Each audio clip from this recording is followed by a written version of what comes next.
The poison pill felt heavy in Reiko Matsumoto's palm. She had carried it for 3 years, sewn into the lining of her uniform, waiting for this exact moment.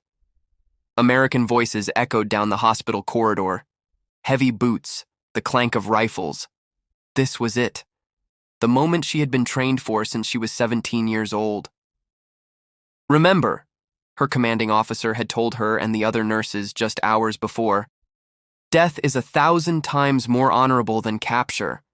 The Americans will do unspeakable things to you, things worse than death. Take the pill when they come. It will be quick." Reiko's hands shook as she raised the small capsule to her lips.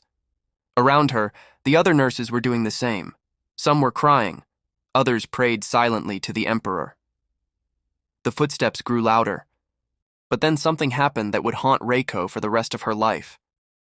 The door burst open, and instead of the demons she expected, the horned monsters from the propaganda posters, the savage beasts from the newsreels, she saw a young man. He couldn't have been more than 22. His face was dusty, tired, and when he saw the nurses huddled in the corner, he did something Reiko never anticipated. He lowered his rifle. "Medical?" he asked in broken Japanese, pointing to the red crosses on their uniforms. "Doctor? Nurse?" When no one answered, he slowly reached into his pack. Every woman tensed, expecting a weapon. Instead, he pulled out a chocolate bar and held it out with a gentle smile. That was the moment Reiko's entire world shattered. In the next hour, you're going to hear one of the most astonishing untold stories of World War II. It's not about battles or strategies. It's about what happens when everything you've been taught about your enemy turns out to be a lie. It's about Japanese women who were prepared to die rather than be captured, only to discover that their prison camps in America offered them better lives than they'd known in their own country. This is the story of how kindness became the most devastating weapon of all. If you want to hear more hidden truths from history that challenge everything we think we know about war, hit that subscribe button right now, because what you're about to learn will change how you see not just World War II, but conflict itself. Part 1. The Indoctrination. To understand why Reiko Matsumoto tried to swallow poison rather than accept a chocolate bar, you need to understand the Japan she grew up in. A Japan where the emperor wasn't just a leader, he was a living god. Where surrender wasn't just shameful, it was a sin worse than murder. Where Americans weren't just enemies, they were literal demons walking the earth. Reiko was born in 1923 in a small fishing village outside Nagasaki. Her childhood was filled with the smell of salt water, the sound of her mother's loom, and the distant call of fishing boats returning home. It was peaceful, normal, human. But by the time she turned 10, everything had changed. "I remember the exact day the propaganda came to our school," Reiko recalled in a 1987 interview, one of the few she ever gave. "A man from Tokyo arrived with posters and films. He gathered all the children in the schoolyard. The first poster he showed us was of an American soldier, but it wasn't a man, it was a monster, green skin, red eyes, fangs dripping with blood, claws instead of hands. The man from Tokyo told the children that Americans ate Japanese babies, that they wore necklaces made from the ears of Japanese soldiers, that they tortured prisoners for fun, keeping them alive for weeks just to hear them scream. I had nightmares for months," Reiko said.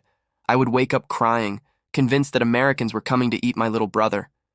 My mother would hold me and tell me not to worry, that the emperor would protect us, but even she looked scared." This wasn't unique to Reiko's village. Across Japan, from Hokkaido to Okinawa, the government was conducting one of the most effective propaganda campaigns in human history. Every school, every workplace, every community center received the same message. Americans are not human. They are beasts. Death is better than capture. Kenji Yamada was a school teacher in Tokyo during this period. After the war, he wrote extensively about the education system's role in preparing Japanese citizens for total war. "We didn't just teach children to fear Americans," he wrote. "We taught them that Americans were incapable of human emotion, that they felt no love, no compassion, no honor. We showed them photographs, many of them fabricated, of American soldiers committing atrocities. We made the children recite pledges every morning. I will never surrender. I will die for the emperor. I will kill myself before I allow the enemy to capture me. This indoctrination intensified as Japan's military expanded across Asia. In 1941, every Japanese soldier received a small booklet called the Senjin-kun, the Field Service Code. It was written by General Hideki Tojo, and it laid out the moral code that every soldier must follow. Article 8 was clear and unambiguous.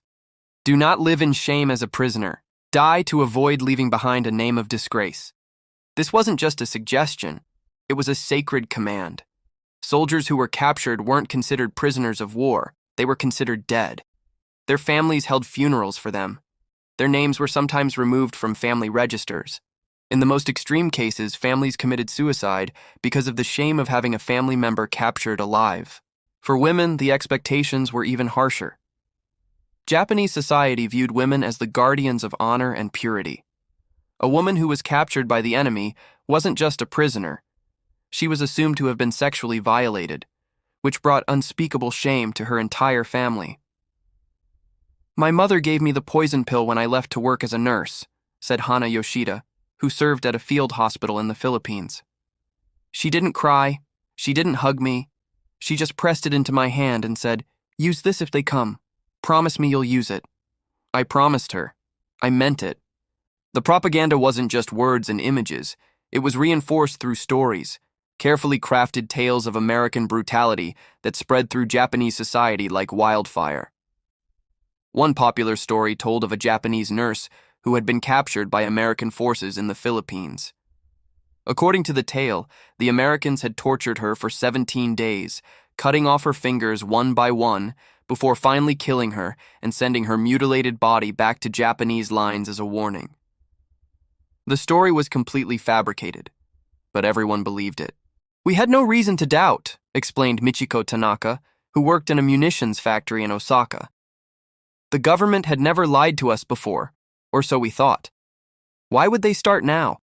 Besides, we had heard similar stories from soldiers returning from China. Everyone had a friend who knew someone who had seen American atrocities with their own eyes. This created a self-reinforcing cycle of fear. People believed the propaganda because they heard it from trusted sources, teachers, military officers, government officials. And because everyone around them believed it too, questioning it became impossible. In schools, teachers conducted regular drills preparing children for American invasion.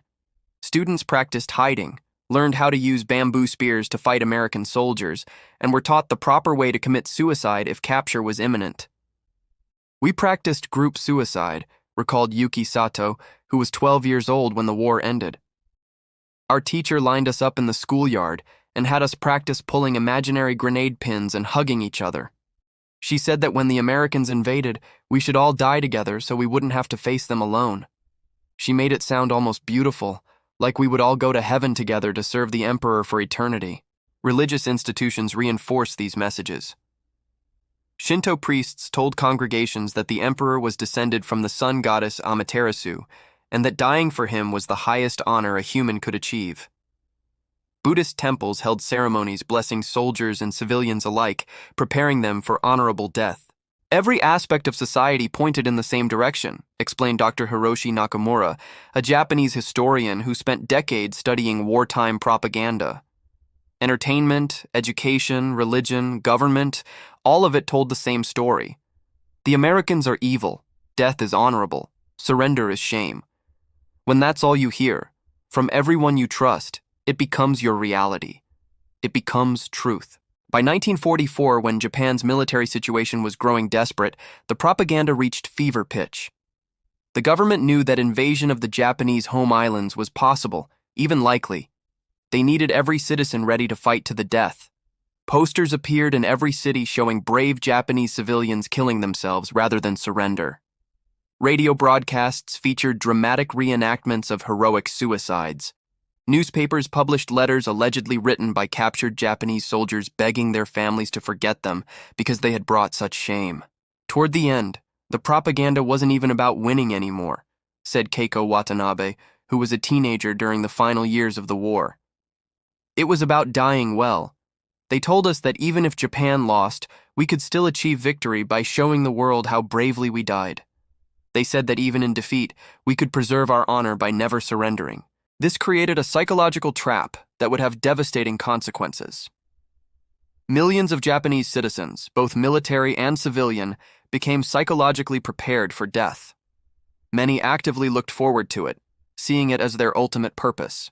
When American forces began capturing Japanese territories in the Pacific, the results were horrific. On Saipan in June 1944, thousands of Japanese civilians, men, women, and children, threw themselves off cliffs rather than surrender to American forces. They called it Banzai Cliff and Suicide Cliff. Parents killed their children first, then themselves. American soldiers watched in horror as families jumped to their deaths. They tried to call out, to explain that they wouldn't be harmed, but the Japanese couldn't hear them over the voice of their own propaganda, screaming in their minds, "Americans are monsters, death is better." This was the psychological landscape that Reiko Matsumoto and thousands of other Japanese women inhabited when they were captured by American forces. They weren't just afraid of capture, they were existentially certain that whatever Americans did to them would be worse than anything the human mind could imagine. Which is why what actually happened to them was so utterly, completely, world-shatteringly shocking. Part 2. The Moment of Capture. The summer of 1944 was hell on earth for Japanese forces in the Pacific. Island after island fell to American advances. Saipan, Guam, Tinian. Each loss brought American bombers closer to the Japanese homeland. For the Japanese women serving in these territories, nurses, telephone operators, clerks, translators, each day brought the terrifying possibility of capture closer. Reiko Matsumoto was stationed at a field hospital on Tinian, a small island that became strategically crucial because of its airfields. By late July, everyone knew the Americans were coming. We could hear the naval bombardment for 3 days before they landed, Reiko remembered.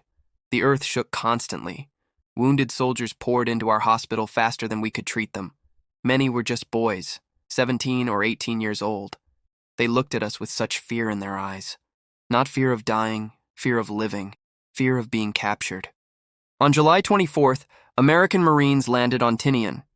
Within hours, they had established beachheads and were pushing inland. The Japanese forces, vastly outnumbered and outgunned, fell back in chaos. At the field hospital, the commanding officer gathered the medical staff. There were 14 nurses, all women between ages 18 and 32. He told us the Americans would arrive within hours, Reiko said. He told us we had 3 choices: retreat into the jungle and try to reach the caves, stay and fight with whatever weapons we could find, or die honorably. He didn't mention a 4th option, surrender, because that wasn't an option. That was unthinkable. The commander distributed hand grenades to each nurse. He showed them how to pull the pin and hold the grenade against their chest. "Count to 3, he instructed. "Then you will feel no more pain." He also offered poison pills to those who preferred them. "Faster," he said, "but less certain. The grenade is better, more honorable." Reiko took both, a grenade and a pill. "I wanted options," she said later, laughing grimly at the memory. "Even in death, I wanted to maintain some control." As the American forces drew closer, the commanding officer committed suicide with his pistol. Several of the male medical staff followed his example. The nurses were left alone, huddled in the hospital's basement, listening to the sound of combat moving through the buildings above them.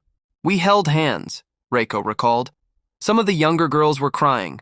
Akemi, who was only 18, kept saying, "I don't want to die, I don't want to die," over and over, but we all knew we had to. The alternative was unthinkable. When the door to the basement burst open and American Marines came down the stairs, Reiko reached for her poison pill. But then that young Marine did something that changed everything. He lowered his rifle. He offered chocolate. And most importantly, he looked scared. "That's what broke through to me," Reiko said. "He looked afraid. I had been taught that Americans felt no fear because they were demons, not humans. But this boy, and he was just a boy, was clearly terrified. He was shaking almost as much as we were. And I thought, demons don't shake. Demons don't offer chocolate. What is happening? Slowly, cautiously, Reiko lowered the poison pill. Another nurse, Keiko, reached out and took the chocolate bar.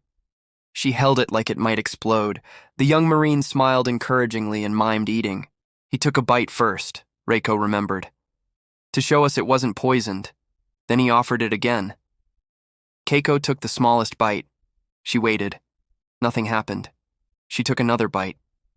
That's when something inside all of us broke open. We had been so certain we were about to die, and instead, we were eating chocolate. The Marines called for a medic who spoke some Japanese. He was a Japanese-American soldier from California named Daniel Tanaka. His family had been sent to internment camps, but he had volunteered to serve as a translator and medic. "Ladies," he said in Japanese, "you are prisoners now, but you will not be hurt. We will take you to a safe place. You will have food, water, medical care. I promise you, you will not be harmed." The nurses stared at him in disbelief. Several began crying, not from fear anymore, but from confusion. This didn't match anything they had been taught. Similar scenes played out across the Pacific as American forces captured Japanese territories. In each case, Japanese women expected immediate torture and death. In each case, they were treated with basic human decency that contradicted everything they believed. Hanako Suzuki was a telephone operator on Saipan. When American forces overran her position, she and 6 other women ran toward the cliffs, intending to jump to their deaths. "An American soldier chased us," she recalled. "We thought he wanted to catch us before we could die, so he could torture us. We ran faster, but he was faster. He caught me right at the cliff edge. I fought him. I tried to pull free so I could jump, but he held on. He was shouting something. I didn't understand English then." The soldier called for a translator.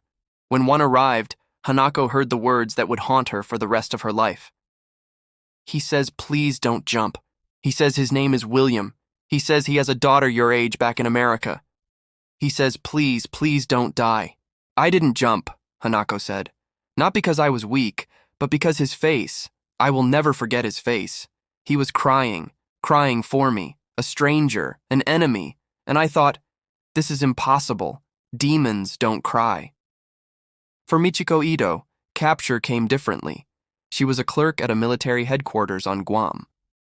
When it became clear the position would be overrun, her supervisor ordered all female staff to commit suicide together. "We stood in a circle in the office," Michiko remembered. "Each of us held a grenade. We were going to pull the pins on the count of 3 and die together. It seemed romantic somehow, beautiful. We would die as sisters, serving the emperor together." But before they could execute the plan, American soldiers burst into the room.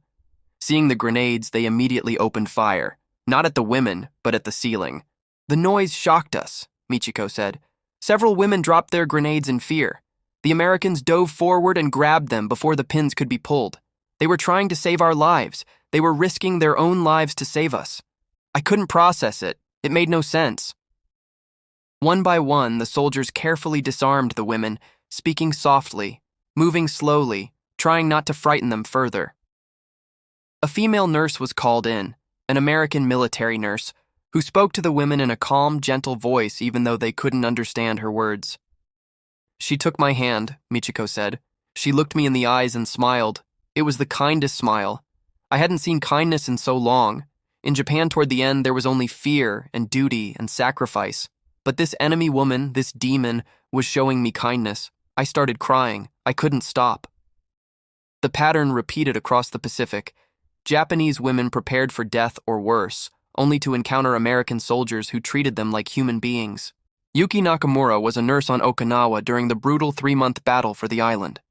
She spent weeks hiding in caves with civilians and wounded soldiers, treating injuries with almost no supplies. "We ate grass and drank rainwater," she said. "People died every day from wounds, infection, starvation. When the Americans surrounded our cave, we prepared for the end. The soldiers with us said they would fight and die. The civilians, the women and children, we would kill ourselves." But an American psychological warfare team had a different idea. They brought in a Japanese-American soldier with a loudspeaker. "He spoke to us in perfect Japanese," Yuki recalled. "He said, My name is Tommy Tanaka. I am from Honolulu. My parents were born in Hiroshima. I am Japanese like you.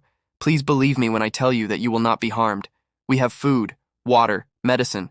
Please come out. Please let us help you." For 3 days, Tommy Tanaka stood outside that cave, speaking for hours at a time. He told stories about growing up Japanese in Hawaii.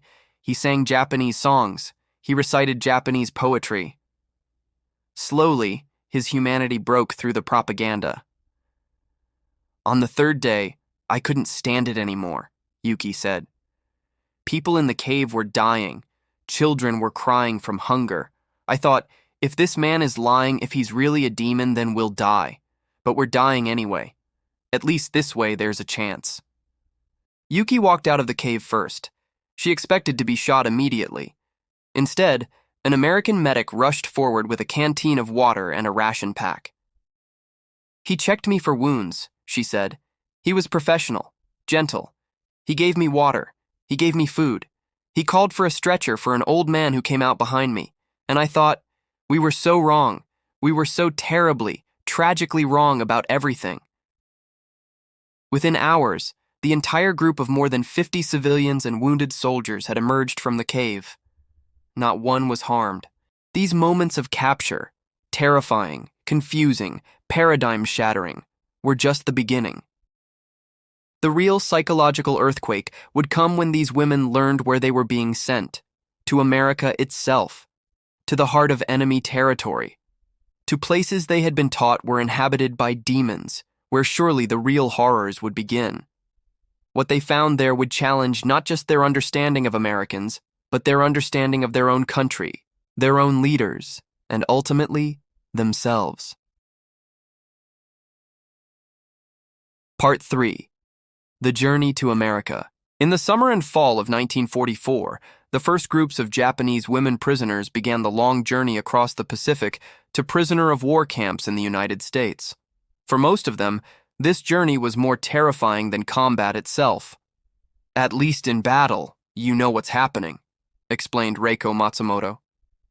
"You might die, but you understand why. But being put on a ship to America? We didn't know what that meant. We were sailing into the unknown, into the land of demons. Every day brought us closer to what we imagined would be our doom." The transport ships that carried Japanese POWs to America were cargo vessels converted to carry passengers. Unlike the horrific hell ships that the Japanese military used to transport Allied prisoners, where men were crammed into airless holds without food or water, the American ships followed international law regarding prisoner treatment. This difference was stark and immediate. "We expected to be locked in the bottom of the ship in darkness," said Hanako Suzuki. "That's how we transported prisoners, but instead, we were given bunks in a proper hold with ventilation. We could see daylight through portholes. They gave us blankets, real blankets, not just rags." The journey typically took 12 to 15 days, depending on the route and weather. During this time, the women experienced their first extended contact with American military personnel and their first sustained exposure to American standards of treatment. Meals were served 3 times daily in a mess area. The food shocked the prisoners. Breakfast was eggs, bread, sometimes meat, Michiko Ito recalled. "In Japan, I hadn't seen an egg in 2 years. Eggs were given to soldiers, not to civilians. But here, they gave us eggs like it was nothing special. And the bread, white bread with butter. I thought we were being fed like this because it was a special occasion. I didn't realize this was their normal food. The portions were substantial, more food than most of the women had seen in years. Many initially refused to eat, fearing poison or believing it was a cruel trick. I watched the American sailors eat first," said Yuki Nakamura. "I thought maybe they would give us different food, poisoned food, but they ate from the same kitchen. I saw them eat eggs and bread, the same things we were offered. So I took a small bite. When nothing happened, I took another. I couldn't remember the last time I hadn't been hungry." For women who had spent years under wartime rationing, the abundance was incomprehensible. By 1944, food in Japan was desperately scarce. Most civilians survived on tiny rations of rice, occasional vegetables, and whatever they could forage. Protein was almost non-existent. Hunger was constant. "On the ship, I ate until I felt sick," Hanako admitted. I couldn't help myself. There was so much food and I was so hungry. The American sailor who supervised the mess area looked concerned. He got a translator who told me to eat slowly or I would make myself ill. He was worried about my health. Our enemy was worried about my health. I didn't know how to process that. Medical care on the ships was another shock. Each transport had a medical officer and several corpsmen who provided care to prisoners and crew alike. I got seasick badly, Michiko remembered. I was vomiting constantly, couldn't keep anything down. A medic came to check on me twice a day. He gave me medicine for the nausea. He brought me dry crackers and weak tea. He spoke gently, even though I couldn't understand his words. When I finally recovered, he smiled and gave me a thumbs up. I didn't know what it meant then, but his face was happy, so I knew it was something good. Several women were pregnant when captured. Their treatment on the ships revealed another sharp contrast with their expectations. Keiko Yamamoto was 7 months pregnant during her transport to America. She expected to be treated as a burden at best, or thrown overboard at worst. Instead, they gave me a lower bunk so I wouldn't have to climb, she said. The medical officer checked on me every day. He listened to the baby's heartbeat with a stethoscope and smiled, showing me that the baby was healthy. They gave me extra milk and extra rations. I couldn't understand why they would care for an enemy's baby. The psychological impact of this treatment was profound. These women had spent years being told that Americans were incapable of compassion, mercy, or basic human decency. Yet here they were, experiencing those exact qualities from their captors. Every act of kindness felt like a weapon, Reiko reflected years later. It attacked everything I believed. It made me question everything I had been taught. If Americans weren't monsters, then what else wasn't true? If our leaders lied about our enemies, what else did they lie about? The journey also exposed the women to their first glimpse of America's industrial might. When the ship stopped at Pearl Harbor to refuel, the prisoners saw a harbor filled with vessels, cargo ships, warships, support ships, all bustling with activity. I had been told that Japan was winning the war, said Yuki. But looking at that harbor, seeing hundreds of ships, seeing how organized everything was, I realized we must be losing. No country with that many ships could be losing. The propaganda had told us that America was weak, that they couldn't match Japan's fighting spirit. But spirit doesn't matter when you're facing that much steel. As the ships approached the American mainland, the women's anxiety intensified. They were entering the enemy's homeland, where surely the veneer of decent treatment would be stripped away. I thought the good treatment was temporary, Hanako said. Maybe they were being nice to us on the ship because they wanted information. Maybe once we reached America, the real Americans, the civilian Americans who hated us, would show us who they really were. I imagined crowds throwing stones at us, spitting on us, maybe worse. The reality was different. When the ships docked at San Francisco, San Diego, or Seattle, there were no angry mobs. There were military police maintaining order, Red Cross volunteers with supplies, and bureaucrats with paperwork. The process was orderly, even boring. It was so normal, Michiko said. I expected drama, violence, spectacle. Instead, it was like we were just cargo being unloaded. We stood in lines, we were counted, we were given identification tags, we were loaded onto buses. No one yelled at us, no one hit us. We were just processed, like any other administrative task.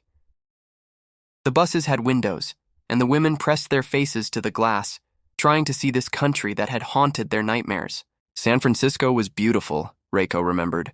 Buildings tall as mountains, streets clean and organized, cars everywhere, so many cars.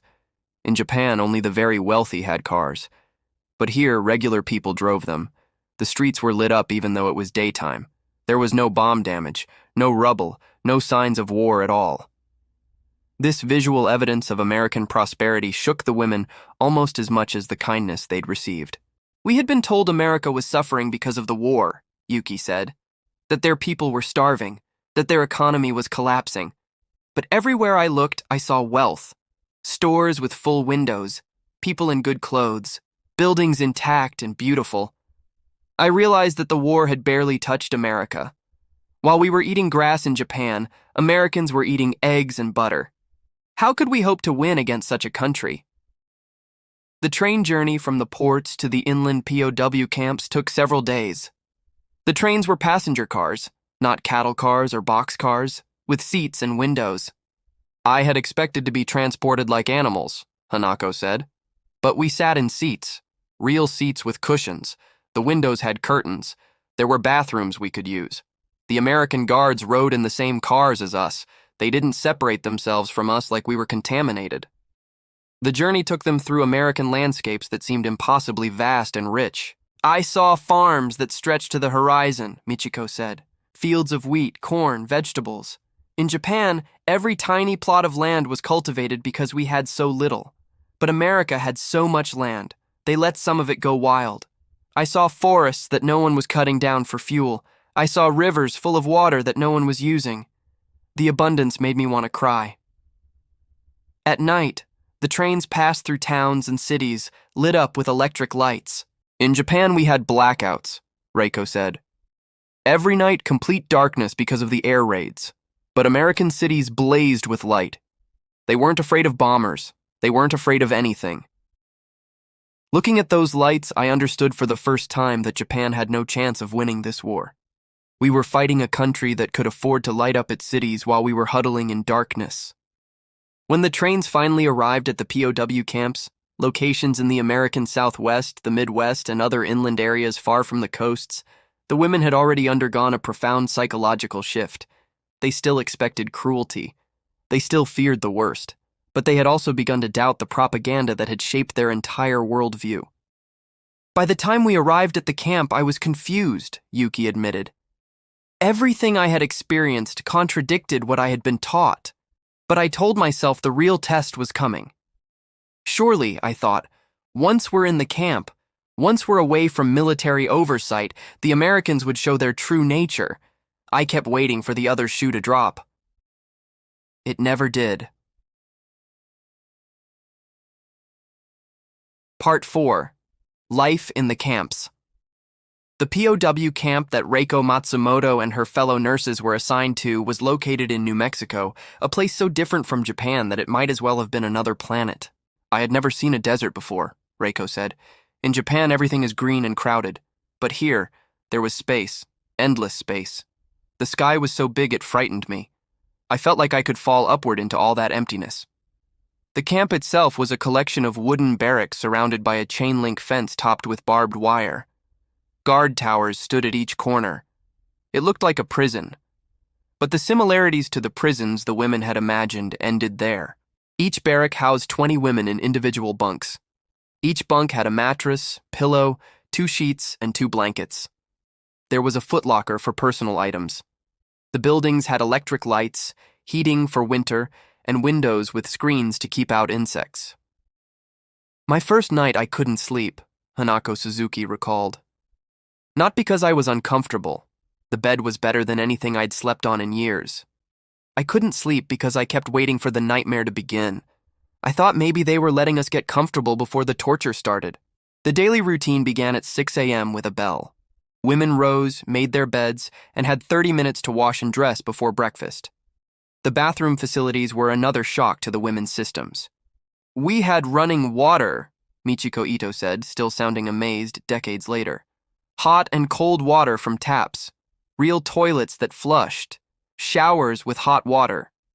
In Tokyo, before I was captured, our water system had been bombed so many times that we were carrying water from wells and using outhouses. But in this prison camp in America, we had better facilities than most Japanese civilians had ever had. Breakfast was served in a large mess hall at 7 a.m. The meal typically included eggs, oatmeal, bread, butter, jam, and coffee or milk. The first week, I ate like I would never see food again, Yuki Nakamura said. I hoarded bread in my pockets, hid pieces of fruit under my pillow. The American guards noticed but didn't say anything. After a few weeks, when I realized the food really would keep coming, I stopped hoarding. But I felt ashamed that I had ever doubted. The abundance and quality of food was perhaps the single most shocking aspect of camp life for Japanese women who had spent years under wartime rationing. In Japan by 1944, we were eating sweet potato vines, acorns, sawdust mixed with rice, Reiko said. We were always hungry, always. But in the camp, we ate eggs every morning, meat at most dinners, fresh vegetables. The American guards ate the same food we did. That's how I knew it wasn't specially prepared to trick us. If it was good enough for Americans, they shared it with us. After breakfast came work assignments. Unlike forced labor in Japanese munitions factories where people worked 12 to 16-hour shifts until they collapsed, the camp work was reasonable, usually 6 hours a day with breaks. Women were assigned tasks based on their skills and physical capabilities. Those with nursing training worked in the camp infirmary. Those who could sew worked in the laundry and mending facility. Some worked in the camp kitchen. Others tended the vegetable garden that supplemented the camp's food supply. I worked in the kitchen, Hanako said. I was assigned to work with an American cook named Betty who taught me to make Western dishes. She was patient when I made mistakes. She praised me when I did well. She treated me like a person, like someone who mattered. Keiko Yamamoto, who had been pregnant during transport, gave birth in the camp hospital. The American doctors and nurses treated me like I was their own family, she said, her voice still thick with emotion after all these years. They gave me the best medical care. When my daughter was born, they celebrated with me. The nurses brought gifts, tiny clothes, a blanket they had knitted themselves. One nurse held my baby and cried because she missed her own children back home. I realized then that these people weren't monsters. They were mothers and sisters and daughters just like us. The camp provided maternity care that exceeded what most Japanese women received in Japan. Pregnant prisoners received extra food rations, regular medical checkups, and reduced work duties. In Japan, women worked in factories until they went into labor, Yuki said. My sister-in-law collapsed at her machine when she was 9 months pregnant. But in the camp, they treated pregnancy like it was precious, something to be protected. Afternoons in the camp included free time, a concept that seemed almost alien to women who had spent years under total mobilization. Free time? Michiko said. In Japan, every moment was dedicated to the war effort. Even sleeping was considered a necessary evil, time stolen from serving the emperor. But in the camp, they gave us hours each day to do nothing, to rest, to read, to talk. It felt wrong at first, like I was being lazy and unpatriotic. Then I realized I wasn't Japanese anymore. I was a prisoner. I didn't owe the emperor anything. It was a strange kind of freedom. The camp library stocked books in both English and Japanese. The Red Cross had provided Japanese language materials, and some American Japanese translators donated books from their personal collections. I read Japanese novels I had never been allowed to read in Japan, Reiko said. Books that had been banned because they weren't patriotic enough. In the enemy's prison camp, I had more intellectual freedom than I'd had in my own country. Some women took English classes taught by Japanese-American volunteers from nearby towns. These Nisei, second-generation Japanese Americans, served as bridges between the two cultures. My English teacher was a woman named Mary Tanaka, Hanako said. Her parents had been sent to internment camps, places where Japanese Americans were held because the U.S. government didn't trust them. But even though America had imprisoned her family, Mary volunteered to teach us. I asked her why. She said, "Because I believe that education builds bridges, and we need bridges now more than ever." I never forgot that. Evenings included recreational activities. The camp had a common area where women could gather, talk, do crafts, or participate in organized activities. We did origami, Yuki said. The guards provided paper and gave us permission to teach them. I'll never forget the sight of this big American guard, hands like baseball mitts, carefully folding a paper crane. He was so serious about getting the folds right. When he finally finished, he was so proud. He showed everyone. He told me he was going to send it to his daughter. On special occasions, the camp organized cultural events. For Japanese holidays like New Year's, the kitchen prepared traditional foods as closely as possible with available ingredients. For American holidays like Christmas, prisoners were invited to participate in celebrations. Christmas 1944 was the strangest day of my life, Michiko recalled. The mess hall was decorated with paper chains and a small tree. The American guards invited us to sing Christmas carols with them. Most of us didn't know the songs, but we hummed along. Then they gave us gifts, small things, a comb, a handkerchief, a bar of soap, but they were wrapped like presents. I hadn't received a present in years. I cried. Many of us cried. The guards themselves were a revelation to the prisoners. Many were young men who would have been fighting overseas if not for injuries or other circumstances that kept them stateside. Others were women, female military personnel who supervised the women prisoners. My guard's name was Ruth, Reiko said. She was from a farm in Iowa.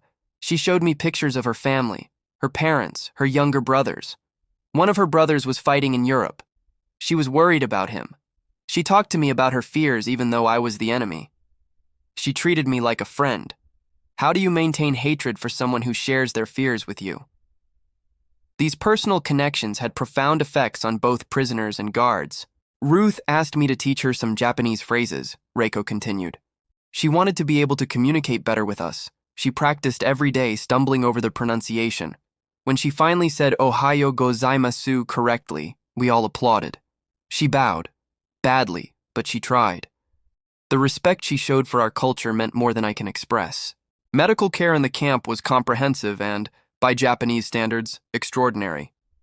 A camp hospital staffed by American military doctors and nurses, along with some Japanese prisoner nurses, provided care for everything from minor ailments to serious illnesses. I had tuberculosis, said Sachiko Kimura, a former telephone operator. In Japan, that was a death sentence.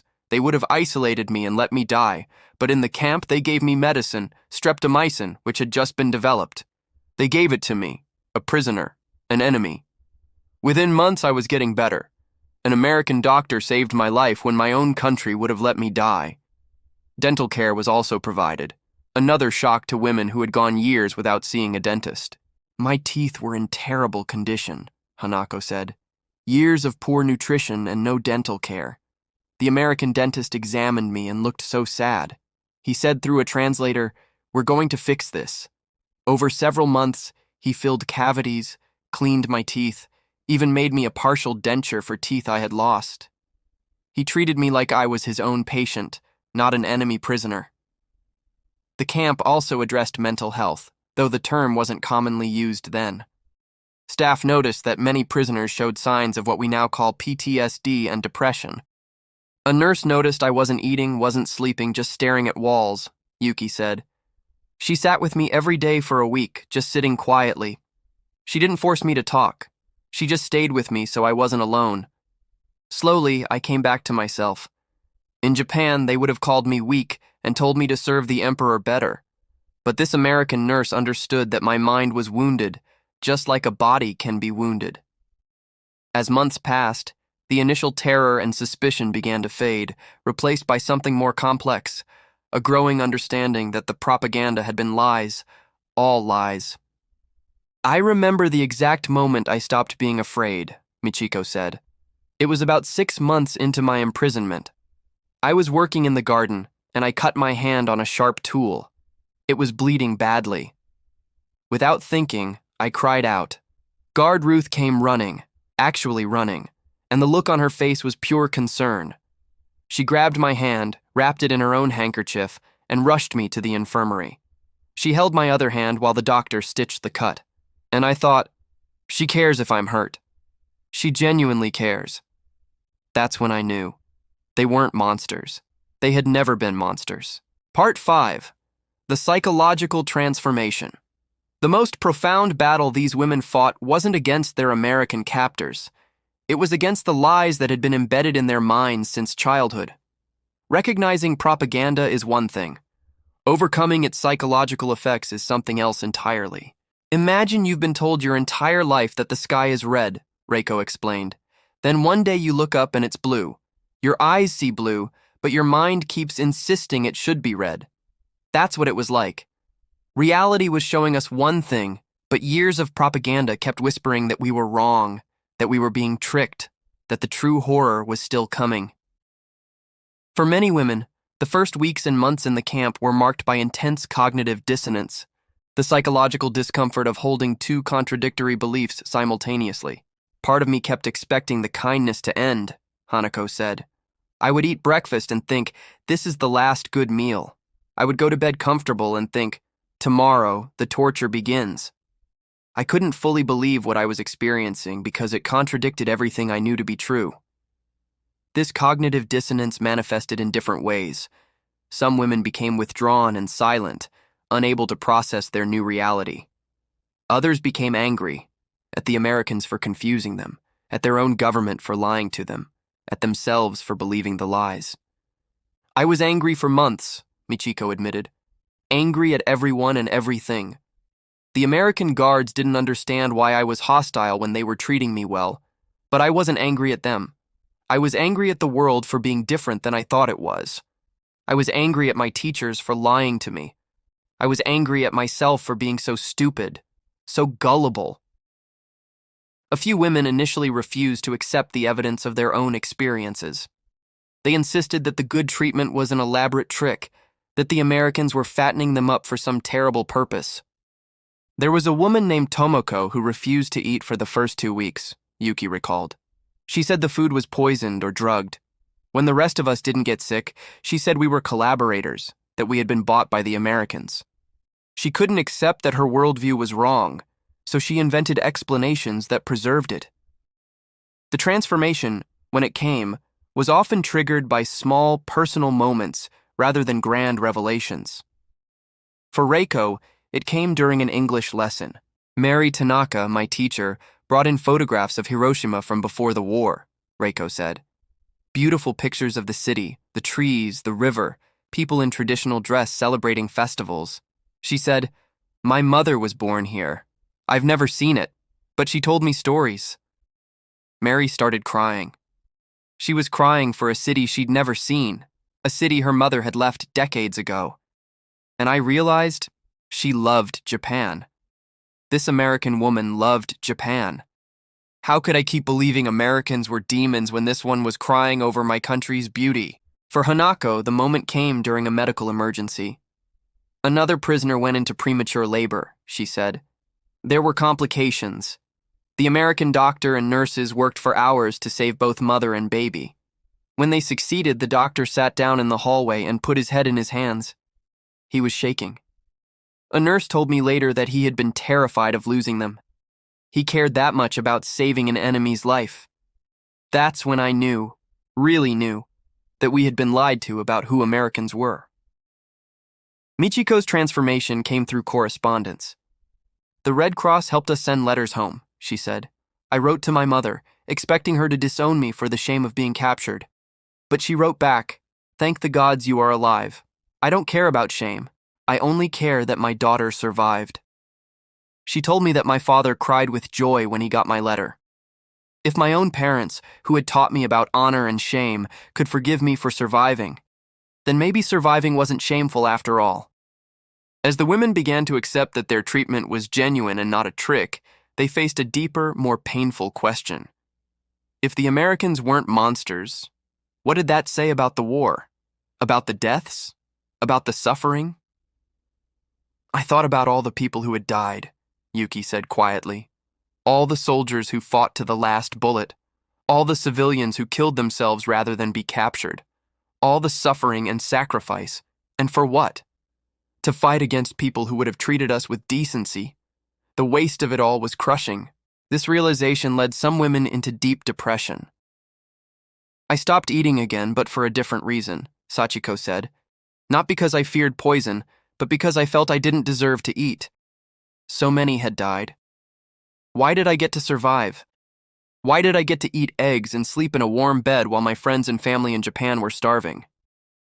The guilt was overwhelming. The camp staff, recognizing these psychological struggles, brought in counselors, though that term wasn't used at the time. They were usually chaplains or doctors who talked with the women about their feelings. A chaplain named Father O'Brien sat with me, Sachiko continued. He didn't speak Japanese and I barely spoke English, but we communicated through a translator and through simple human presence. He told me that survivors' guilt was normal, that feeling bad about being alive wouldn't bring the dead back to life, that the best way to honor the dead was to live well. It took me a long time to believe him, but eventually I did. The women also helped each other through the transformation. They formed support groups, talking late into the night about their feelings, their fears, their guilt. We all understood what the others were going through, Reiko said. We had all been taught the same lies. We were all processing the same truth. Talking with each other made it less lonely. We realized we weren't crazy or weak. We were just human beings trying to make sense of a world that had turned out to be completely different than we'd been told. For some women, work became a path to psychological recovery. Contributing to the camp's functioning gave them purpose and identity beyond prisoner or enemy. I started helping in the infirmary, Hanako said. Using my nursing skills again made me feel useful. The American nurses treated me as a colleague, not a prisoner. They asked my opinion on treatments. They taught me new techniques. They respected my knowledge. That respect helped me respect myself again. Language learning also played a therapeutic role. As the women learned English, they could communicate directly with their guards and staff, building relationships that further broke down the enemy-prisoner barrier. When I could finally have a real conversation with Guard Ruth in English, it changed everything, Michiko said. We talked about our lives before the war. She told me about growing up on a farm, about her dreams of becoming a teacher. I told her about working in a shop in Tokyo, about my love of reading. We found we had so much in common. We were both just young women whose lives had been interrupted by a war we didn't start and didn't want. Cultural exchange activities also facilitated healing. When Japanese prisoners taught Americans about their culture, it gave them pride in their heritage while showing them that Americans could appreciate and respect Japanese traditions. I taught origami classes, Yuki said. Watching American guards carefully fold paper cranes, seeing their joy when they succeeded, hearing them ask respectful questions about Japanese culture, it healed something in me. It showed me that being Japanese wasn't shameful, that our culture had value, that we weren't inferior just because we had lost the war. The transformation wasn't linear. Women had good days and bad days, moments of acceptance and moments of doubt. Some mornings I would wake up and think, I understand now. The propaganda was lies. Americans are just people, Reiko said. But then I would think about my brother who died fighting Americans, and I would feel angry and confused all over again. Grief and guilt and understanding all mixed together. It was messy and complicated. By 1945, most of the women had undergone significant psychological transformations. They had moved from believing Americans were literal demons to recognizing them as human beings. But this created a new problem. What did it mean for them as Japanese citizens? If they no longer believed the propaganda, were they traitors? If they had begun to see Americans as people, did that mean they were betraying their country? I felt like I was being torn in half, Hanako said. I loved Japan. It was my home. But I couldn't unsee what I had seen. I couldn't unknown what I knew. The Japan I loved had lied to me, had been willing to let me die based on those lies. How do you reconcile love and betrayal? The camp chaplain, a Japanese-American Buddhist priest named Reverend Hayashi who visited regularly, offered perspective that helped many women navigate this conflict. Reverend Hayashi told us that loving our country and questioning our government were not contradictory, Yuki recalled. He said that true patriotism sometimes means recognizing when your country is wrong. He said that the Japan we loved, the Japan of poetry and beauty and tradition, still existed, even if the military government had betrayed those values. That helped me separate my love for Japanese culture from my anger at Japanese leadership. Perhaps the most profound transformation was the women's changing understanding of honor and shame. They had been taught that capture was the ultimate disgrace, but their experiences challenged that belief. I realized that real honor isn't about dying, Michiko said. It's about how you live. The American guards showed me that. They treated us with dignity, even though we were enemies. They worked honestly and cared about doing their jobs well. They showed respect to people who couldn't demand it. That's honor. Real honor. Not dying for an emperor, but living with integrity and compassion. This shift in values would stay with these women for the rest of their lives, shaping how they rebuilt their lives after the war, and what they taught their children and grandchildren. My daughter once asked me what I learned from being a prisoner, Reiko said. I told her, I learned that the world is bigger and more complicated than anyone tells you. I learned that enemies are just people on the other side of a line that someone drew. I learned that kindness is stronger than propaganda. And I learned that you should never trust anyone who tells you that some people aren't human. Those are lies that lead to war. Part 6. The war ends. On August 15, 1945, Emperor Hirohito's voice crackled through radios across Japan and around the world, announcing surrender. For the Japanese women in American POW camps, this moment was apocalyptic. "We had been taught that the emperor would never surrender," Reiko said. "Never. Japan would fight until every man, woman, and child was dead. The emperor was divine. He couldn't admit defeat. But there was his voice. Most of us had never heard it before, telling us that Japan had lost." The camp commanders gathered all prisoners in the mess hall to hear the announcement. Some women understood enough English to grasp what was coming. Others needed translation. All were stunned. When they told us Japan had surrendered, several women fainted, Hanako recalled. Others screamed no over and over. Some just sat in silence, faces blank with shock. It felt like the world had ended. In a way, it had. The world we knew, the world we understood, was gone. The emotional responses varied wildly. Some women felt relief that the killing would finally stop. Others felt crushing shame that Japan had surrendered. Many worried about family members in Japan. "All I could think about was my mother and sisters," Michiko said. "Were they alive? Had the bombing killed them? Were they starving? I knew that if Japan had surrendered, conditions must be desperate. I couldn't eat for 3 days, thinking about my family suffering while I was safe in America." The camp staff showed unexpected sensitivity to the prisoners' emotional turmoil. They allowed the women time to grieve and process the news. Guards who normally enforced schedules let women skip work assignments if they were too upset. "Guard Ruth found me crying in the barracks," Yuki remembered. "She sat next to me and held my hand. She didn't say anything because what could she say? Her country had won. Mine had lost. But she sat with me in my grief. That's what I remember most, her hand holding mine." In the days following the surrender, more information emerged about Japan's condition. The atomic bombs, the destruction of cities, the millions dead, the complete devastation of the country. When we saw pictures of Hiroshima and Nagasaki, we couldn't comprehend it, Sachiko said. "Entire cities gone, turned to ash. How could we fight against such power? How could anyone?" I understood then why the emperor had surrendered, not because he was weak, but because continuing meant the extinction of everyone in Japan. The news of the atomic bombs created complex emotions among the prisoners. Horror at the destruction, relief that it had ended the war, guilt that they were safe while their countrymen had died. "I felt angry at America for using such terrible weapons," Reiko admitted. "But I also felt angry at Japan for continuing the war until such weapons had to be used. And I felt guilty for being angry at Japan because that felt like betrayal. Everything was confused and painful." Father O'Brien, the chaplain, held a special service after the surrender announcement.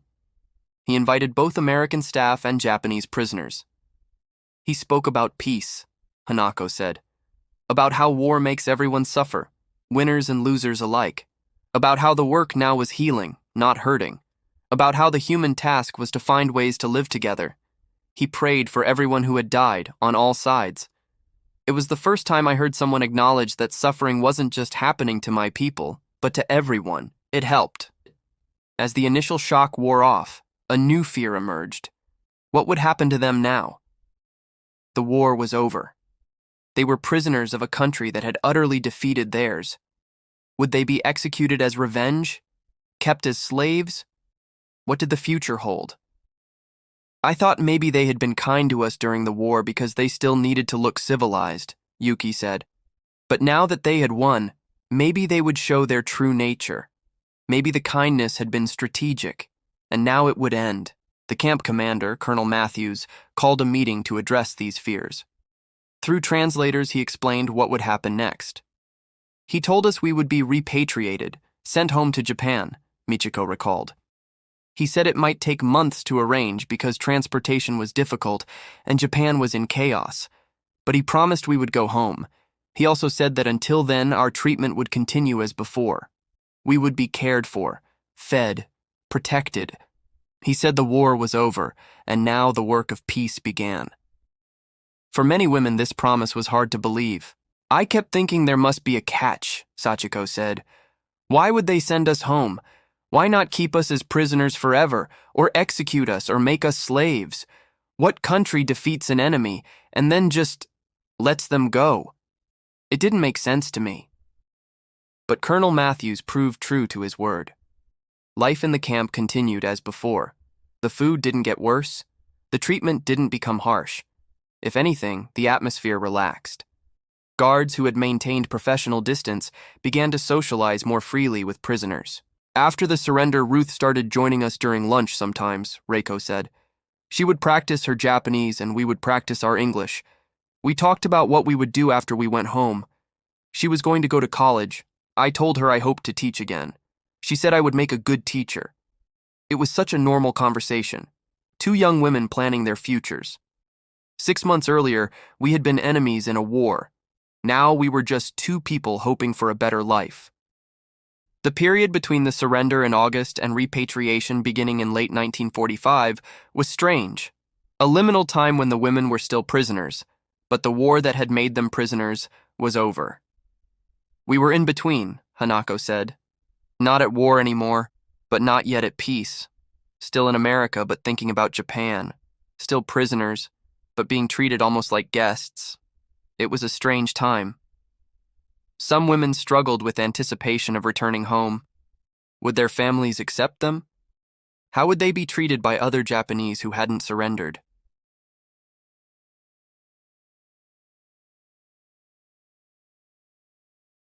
We heard stories of soldiers who returned home and were spat on by their own families, Michiko said.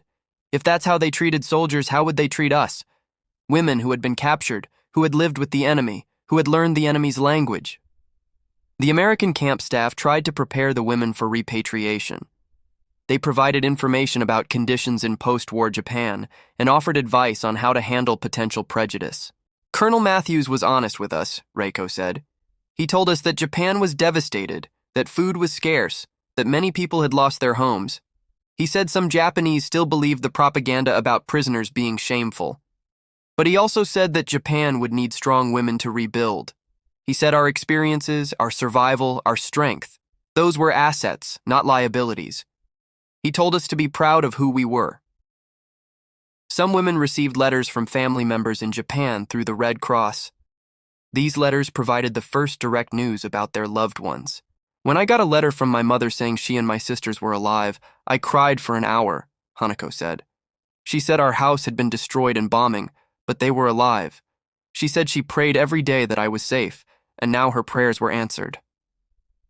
She said, "Come home, my daughter. Come home. Everything else can be rebuilt." Not all news was good.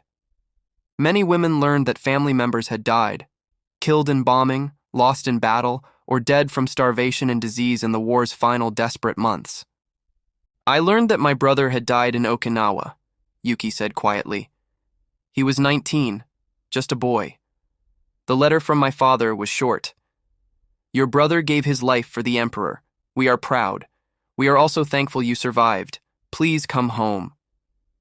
That letter, with its mixture of grief and gratitude, helped me understand that I could mourn Japan's losses while still being grateful for my own survival. As autumn turned to winter, the first groups of prisoners began the journey home.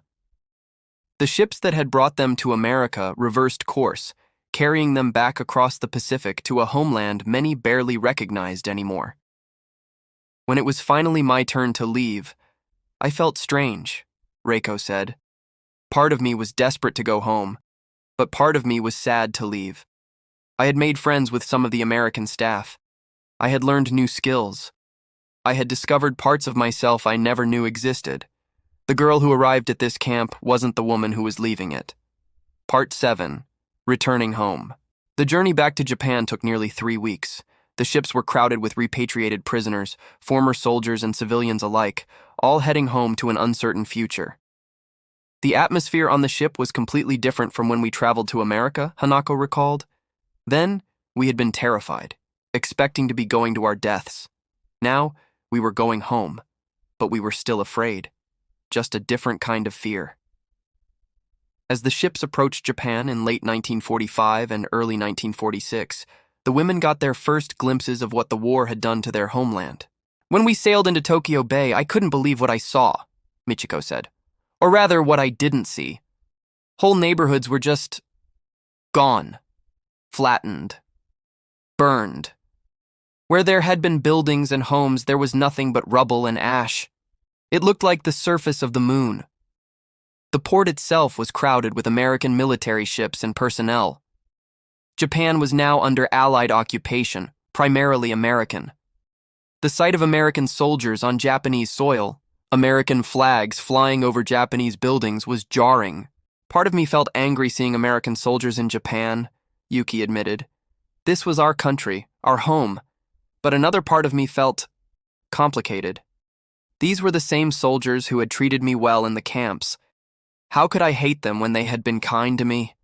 It was confusing. The repatriation process was organized but chaotic. Thousands of people were returning to Japan, prisoners of war, civilians who had been stranded in occupied territories, soldiers from disbanded units. Everyone was trying to find their families, their homes, their place in this new, defeated Japan. They gave us each a small amount of money, some food rations and papers identifying us as repatriated prisoners, Reiko said. Then they essentially set us loose. Figure it out yourselves. Find your way home if you still have homes to find. For many women, the journey to their family homes took days or weeks. Trains ran sporadically, roads were damaged, some towns and villages no longer existed. I walked for 3 days to reach my village, Sachiko said. The train only went part of the way because the tracks had been bombed. I walked past destroyed cities, burned fields, people living in makeshift shelters. I saw children begging for food. I saw old people who looked like skeletons. This was the Japan I had been fighting for? This devastation? The condition of the Japanese population shocked the returning women, even though they had seen pictures and heard reports. The reality was worse. Everyone looked so hungry, Hanako said. Thin, weak, their clothes were rags. Children had swollen bellies from malnutrition. Old people looked ancient because they had lost so much weight. I felt guilty for the weight I had gained in the American camp.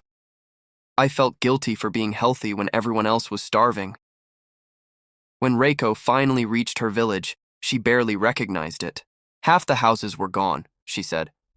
The school where I had learned to fear Americans had been destroyed in a fire. The temple was damaged. The fishing fleet was mostly destroyed. Everything looked smaller, sadder, older. But when I saw my mother, none of that mattered. She ran to me and held me and cried. She kept saying, "You're alive, you're alive, you're alive." She didn't care about shame or honor. She only cared that her daughter had survived. Not everyone received such warm welcomes.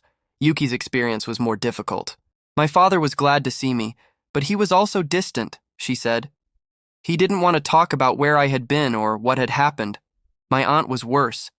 She said I should have killed myself rather than be captured. She said my presence brought shame to the family. My mother defended me, but I could see the conflict in her eyes. She was happy I was alive, but she also wondered if maybe my aunt was right. Some women faced outright hostility from their communities. I was refused a job at the school where I used to teach, Michiko said. The principal told me that parents wouldn't want their children taught by someone who had surrendered to the enemy. He said I was a bad example. I wanted to tell him about the American teachers who had treated me with more respect than he ever had. But I kept quiet. I needed to survive, and making enemies wouldn't help. Employment discrimination against former POWs was common. Many employers believed that people who had surrendered lacked the proper Japanese spirit and couldn't be trusted. I applied to 20 different jobs, Hanako said. Every time they learned I had been a prisoner of war, they rejected me. Never mind that I hadn't chosen to be captured. Never mind that I had nursing skills that Japan desperately needed. All that mattered was that I had surrendered. Or rather, that I had survived when I was supposed to die. Some women found ways around this discrimination by hiding their past. I never told anyone I had been in America, said Keiko, the woman who had given birth in the camp. As far as my neighbors knew, I had been in Manchuria when the war ended, and it took me months to get home. I hated lying, but I needed to protect my daughter. I didn't want her to grow up with the shame of having a mother who had been a prisoner. Others, however, found unexpected opportunities in post-war Japan. Reiko's English skills, learned in the camp, made her valuable to the American Occupation Administration. The Americans needed translators, she said, people who spoke both Japanese and English who understood both cultures. I was hired as a clerk in an American administration office. The pay was good, much better than most Japanese jobs at the time. The irony wasn't lost on me. I had better opportunities working for Americans in occupied Japan than I had ever had working for the Japanese government. The occupation itself created complex feelings among the returning women. On one hand, it was humiliating, Yuki said. Your country occupied by foreigners, American soldiers everywhere, having to follow rules made by the enemy. But on the other hand, the Americans were running things better than our own government had at the end. They brought food aid. They organized reconstruction. They tried to create a more democratic system. I hated needing their help, but I was grateful for it. As months passed, the women began to rebuild their lives in various ways. Hanako eventually found work as a nurse in a hospital run by American military doctors. The American doctors remembered that Japanese nurses had been trained well before the war, she said. They respected our skills even if Japanese employers didn't. Working there, I used everything I had learned in the camp. Michiko started a small business, using money she had saved from her American camp wages. I opened a shop teaching English, she said. Japanese people were hungry to learn English because the Americans were everywhere, and English skills meant better opportunities. I never told my students I had learned my English in a prison camp. I let them think I had studied formally. But every time I taught, I thought about Mary Tanaka and the kindness she had shown me. Sachiko became a teacher again, but it took years. At first, no school would hire me, she said. But there was a small English school run by Christian missionaries.